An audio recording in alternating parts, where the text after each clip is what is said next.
I'm Brian Moran, founder of Government CIO. Welcome to Government CIO Magazine. Hi, this is Jasmine Staples with Government CIO Magazine.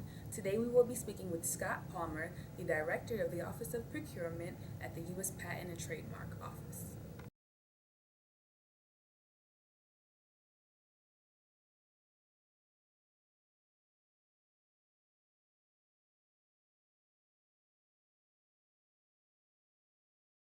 It's changed tremendously, and I'm very grateful to my dedicated staff and to the Chief Financial Officer's office for their support for patients.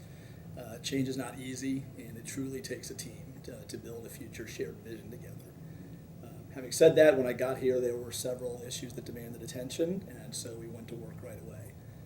We focused on core competencies. We focused on establishing a strong foundation for our procurement professionals to fall back on, as well as for our customers. That meant developing policy, developing extensive training. We now have desk guides that are available at the click of a mouse for our staff. We, within the Office of Procurement this year, organically developed and delivered over 20 training modules to the staff. And that training was on policy that was vetted and created by the staff themselves to make sure that whatever we put out reflected their everyday experiences, and it really helps with the buy-in. We focused on communication, and that is both the technical communication about what's going on in the Office of Procurement, as well as updating people on the pace of change, because we have changed so much and it's very difficult for people to keep up. So we sought key input from our customers regarding our process as we've remapped ourselves, remapped our business processes and our procurement processes, and that will all feed in very soon to our e-acquisition system that's coming that I'm very excited about. I began publishing a quarterly newsletter to keep our customers up to date on the latest and the greatest from our policy changes, as well as to update them on upcoming events and key dates, for instance, cutoff dates for the end of the fiscal year. Working with our Office of Financial Management Systems, we've used our current system notification process to expand the notifications that go out to keep people apprised of their status. Our customers now get notified immediately when one of their procurement requests has been assigned to somebody on my staff. And equally as important, we've got notifications going out to technical representatives notifying them when their contracts are going to expire, which means we can plan and execute an orderly recompetition, which gives us time to get better business deals and avoid last-minute sole source emergency type contracts. That reduces the workload in the Office of Procurement, and it also makes for happier customers. I've spoken at industry events any chance I get to tell them that we're open for business. We've also held extensive industry days for some of our flagship procurements, most recently the SDI NG2 procurement. We received very positive reviews for the way we engage industry. Finally, I'd say we've focused on process rigor, so with the help of our staff and our customers, we've spent the last year developing new procurement action lead times, refreshed ones that reflect our latest processes and have been benchmarked against the best of breed in federal procurement. We're also clarifying the roles and responsibilities in the system to make sure everyone knows who's doing what and who's got the ball.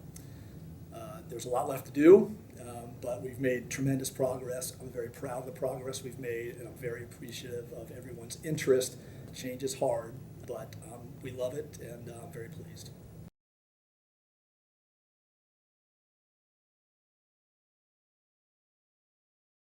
Deeply. I've worked in federal procurement for 26 years, 24 years at the United States Coast Guard, and just over 2 here at PTO. I've held every procurement position you could possibly hold, from a junior contract specialist up until my current position as director here at PTO. I have worked for some truly inspiring leaders in federal government and in procurement, and those people continue to motivate me to this day. Physical locations change and your mission changes, and environments change, but solid procurement fundamentals, good business fundamentals, and strong leadership qualities do not change very much. All elite procurement organizations, and I would say all elite federal organizations, create a positive climate. It's a climate that is designed for positive customer experiences. It's designed to produce a supportive workforce, and it's designed to make sure that you spend your very precious resources the best way you possibly can, whether you're taxpayer funded or, as PTO is, you're fee funded. as I've looked and sort of collected the best of breed along my ride, they've helped me formulate what I sort of call, well, that was sort of my model, my personal model, which is my 3 C's, which is customers, contracting, and community. If we take care of those 3 areas, we're on our way. Some specific examples: in 2010, following the Deepwater Horizon explosion in the Gulf, the Coast Guard sent me down to be the strategic logistics coordinator. There I worked with senior Coast Guard leadership as well as British Petroleum's strategic planning team, where we addressed real-time, short-fused resource challenges and response challenges. It was a 7-day-a-week, 18-hour-a-day slog, but it was there that I truly learned the importance of building trust between the communities and the government, building trust within the government and across organizational lines. I also learned a lot about prioritizing responses and how much can be accomplished in a short time through shared vision. Second example that comes to mind is when I was the contracting officer at the U.S. Coast Guard for the Response Boat Medium project. It was a very large contract, the largest I'd worked on in my career up to that time. It was protested all the way up to the Court of Federal Claims. One of the initial things that takes place at the Court of Federal Claims is the filer will file a temporary restraining order to halt progress on the contract until the case is disposed. It was considered de rigueur, and we were told to not bother fighting it because it was just part of the process. My team and I felt very strongly that we'd conducted a model procurement. We knew that the boats were desperately needed to recapitalize an aging fleet, and we felt the circumstances called for action. So we, in very short order with the Department of Justice, fought the TRO, and we were successful. Beat the TRO so we could keep going on the contract, and ultimately prevailed in court. And the take-home point there for me was, if you've got a strong process and you know that the team has done well, to believe in yourself and to move confidently even in the face of some adversity. It was a great lesson for me.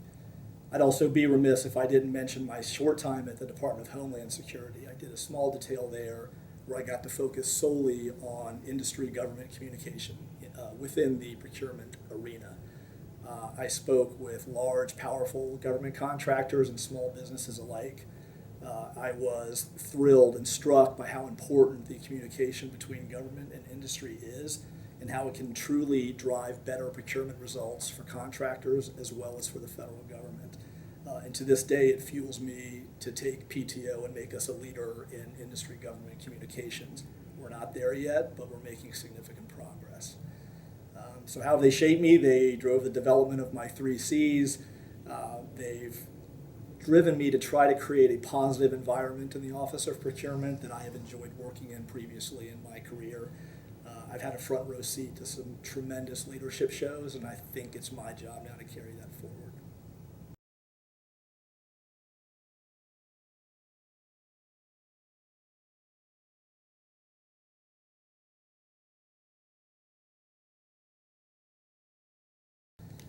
Yes, I am thrilled with our pending e-acquisition system. When fully implemented, it's going to bring real-time status to our procurement process, and it's going to provide total process visibility to everyone who's interested. Ultimately, it's inviting our customers and our users deeper into the procurement process, and I think there's tremendous value in that. Since April, we've been very hard at work tailoring the system to our specific procurement processes. We've been conducting demos for our customers, and we've also been finalizing the system roles and responsibilities to make sure that work flows through seamlessly. We've just completed a new release. We are ready to do our brand new pilot, our first extended pilot, and I'm very excited, a little bit anxious, but very excited to see how that comes out. Challenges: we have experienced challenges that I think are very typical for system implementation. It's always a challenge taking sort of the nuanced set of requirements needed by a very broad set of stakeholders, and we certainly have that at PTO. So making sure that we're answering the mail for everybody appropriately, and we've got a system that can still work very quickly and actually streamline the process for everybody is job one for us. Moreover, managing the organizational change has been something that may have been a little bit of a surprise to me. It required more resources than I planned for at the beginning. We're changing a lot in the way that our customers engage with us relative to how they've done it previously, and it takes time and effort to make sure that they're up to date, that they're enfranchised, and that we are spending time and effort letting everybody know even when we're not making as much progress as we'd like to, how and why. We're working on that very hard now, and I think we've made some real improvements in that arena. I'm collaborative by nature, so I cast a wide net when we're collecting requirements to develop anything. I want to make sure that nobody gets left out. We're developing this system with the customer experience in mind. Procurement can be a black box to a lot of people, and a lot of customers continually express frustration by that. So I am determined to make sure that this system pulls the veil back on the procurement process. We're keeping people updated. We know it's going to take time, but I firmly believe that there is a very high potential for real ROI on the investment that PTO is making in this system. Amidst the challenges, I would say I've enjoyed some aha moments. They've centered around sort of the strength of the PTO community here and how willing they are to help us design the future, how engaged our customers are, and that everybody believes an improved procurement function is important to the organization. At PTO, we do design and implementation very well. We are an IT-centric organization, so we're very used to this. My staff is usually procuring these type of services and capability for other customers, and I'm very grateful to leverage the organizational strength that PTO has in this arena for the benefit of my office and my customers. I'd also be remiss if I didn't mention the very capable project team that we have leading the implementation for us. They have been tremendous.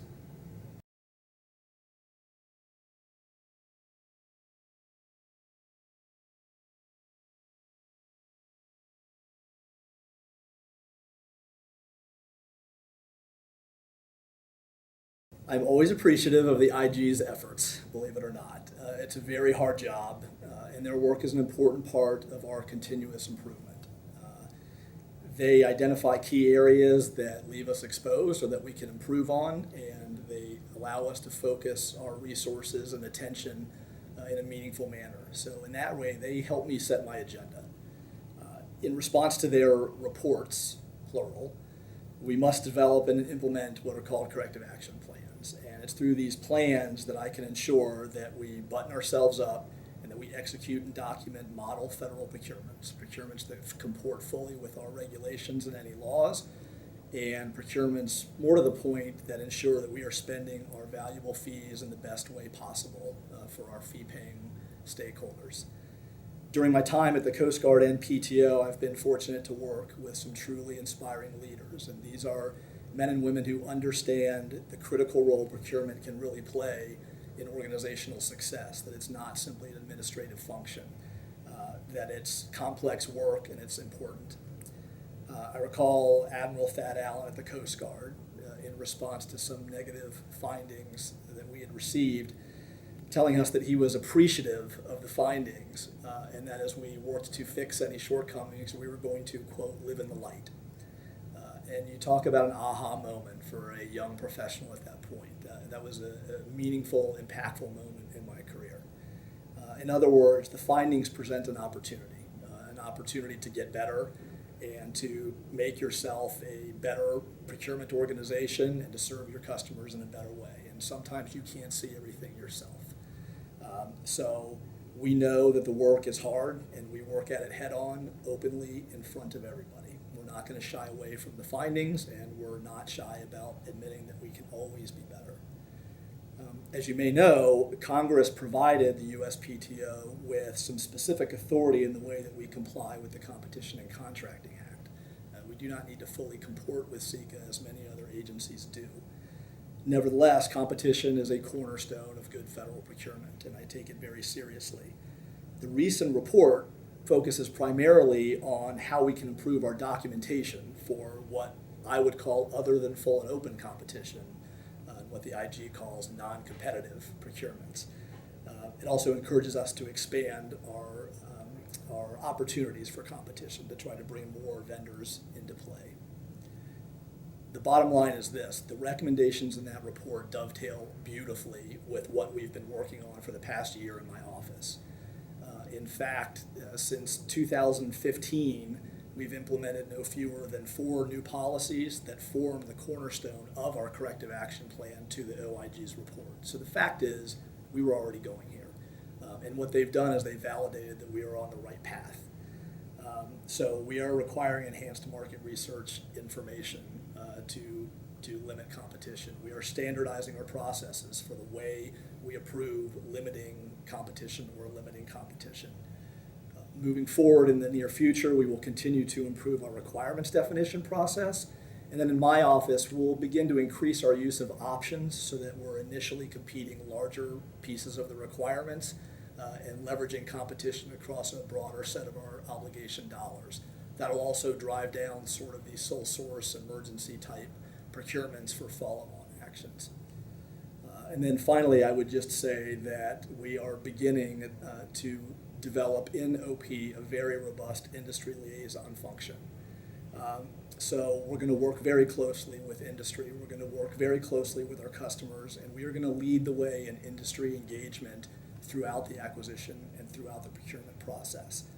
So we're heading true north, we are on a great path, and I'm actually very excited about our progress.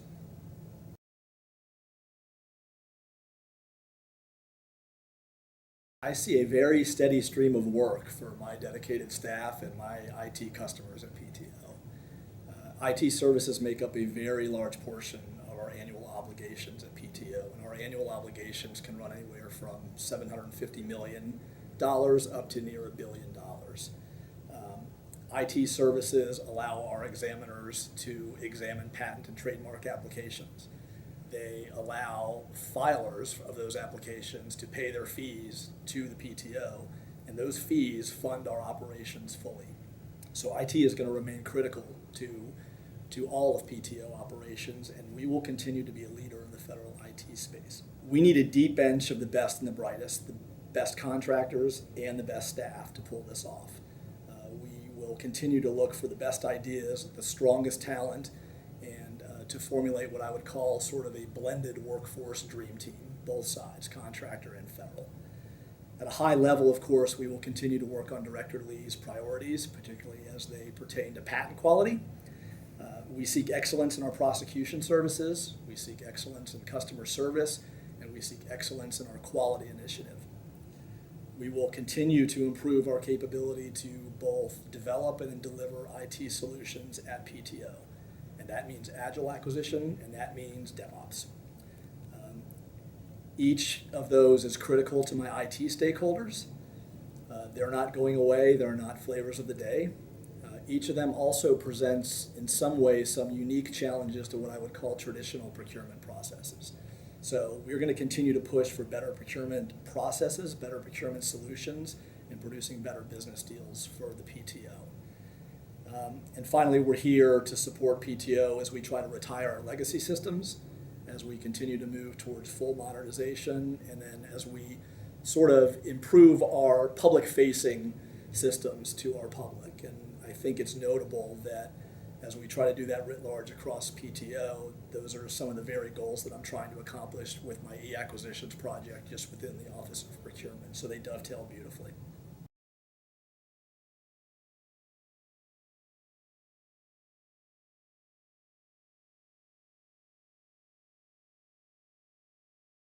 Bring your talents to Alexandria. That's my message, to paraphrase a superstar. PTO has a fantastic mission, and we have a platform that allows the best of breed contractors to show us their full slate of skills, and I would encourage anyone to come work for us. We are involved deeply in the IP intellectual property world. Intellectual property provides 40 million jobs a year and contributes $5 trillion to the GDP. PTO plays a vital role in that community. We are not going anywhere. We are going to stay at the forefront of IT and IT that supports the IP community. So whether you've never worked with PTO at all, or perhaps you just haven't had a contract recently with PTO, perhaps you haven't had one since June of 2014 when the current director arrived, come back and try us out. You're going to find a high tempo environment. You're going to find work that will challenge and develop you and fit perfectly into your portfolio, and you are going to find a maturing, transparent procurement process that supports all of it. I'm doing everything I can to eliminate barriers to entry, so we are streamlining the procurement process, and we're streamlining it for everybody. Yes, I want it to be easier for my customers. Yes, I want it to be easier for my staff, but it's also going to be easier for the contractors. And what that should result in is, at a minimum, lower B&P costs for the people who want to do business with us. We're improving our communications with industry, as I've discussed, and we are taking great care to improve that throughout the acquisition life cycle, not just in market research and not just in the pre-solicitation phase. We don't want anything to be a black box. We intend to be transparent, and I believe if you know how we're working, you'll see that we do the right things, and you'll want to work here. You'll want to work with us. And that should allow you to make better business decisions, you, the vendor, to make better business decisions, hopefully improve your P-win, make this a target that you, place you want to do your business here. It's my mission to make sure that all capable vendors have a way in to work with PTO, and we want you. If you want to work for us and you want to be challenged, we want the best that you have to offer. And it's important to me that you think that the procurement here is transparent, it's easy to understand, and that it ensures fairness. So give us a try, and I would encourage everyone who does give us a try. It's not hard to find me and not hard to find my contact information. Drop me a line and let me know how we're doing.